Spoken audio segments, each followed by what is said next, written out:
Hi, this is Tom Malloy. I've been gone from these videos for about 45 days or so. I produced a movie, then went to Cannes for MIPCOM, which is a TV/film market, then produced a second movie, and then went to the American film market in Santa Monica. And so it's been kind of a crazy 45 days or so, barely slept. But today we are talking about assembling your film crew. So I just recently had to do that, and how does that work, and what are the best methods for it? Well, one of the best methods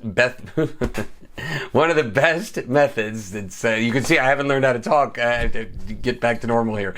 One of the best methods is to approach everybody and approach them with that you're not trying to lowball them, right? Meaning, if you have a tight budget, right?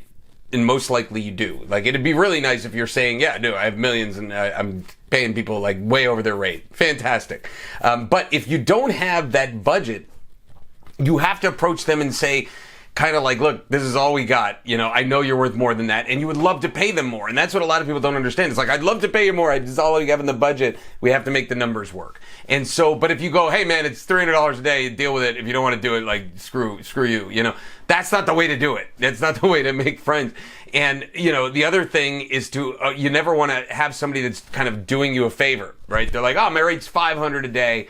And you're like, all you got is 300. They're like, you know, after going back and forth, they're like, fine, I'll just do it, you know, and then they're pissed off the whole time and they're not really giving their A game. So really, if you approach it from the way that I was saying, it's just like, look, I'd love to pay you more. And hopefully in the future, bigger movies, I can pay you more. But this one this is all we have for this, you know, and you kind of get that crew together based on what you have. Now, what you have, you could be listening to this and be like, I have like nothing. I have $1,000 to shoot the movie. So that's what you're going to have to work with. And that's when you're calling in favors. But ultimately, I've produced 24 films now that you're almost always calling in favors. Even on the ones that are the bigger movies in the millions, it's like, yeah, most of the time it's you know, you're saying, hey man, this is all I got for this crew position. But bottom line is, when you're assembling a crew, you're gonna, from movie to movie, you're gonna remember the people that nailed their job, that were really great at their job, and kind of give them a gold star and work with those people again. The mistake you would make is if somebody's mediocre or even bad and then you ended up working with that person again. Don't do that. They're not going to change.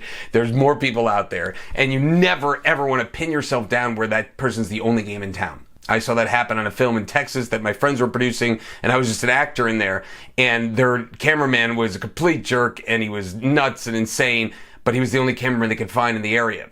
And so he basically kind of held them hostage, and to the point where they did have to actually get rid of him because he was that crazy. And then it took like 3 or 4 days. The film had to go on hold 3 or 4 days to find a cameraman to come in and fill those shoes. So that's, you never want to be pinned down there. So, assemble the best people, keep them in mind for future projects, and anytime you have a budget, just be like, look, this is what we have, and I would love to make it work. And you have to truly understand, if they say no, well, then they said no, and you got to find somebody else.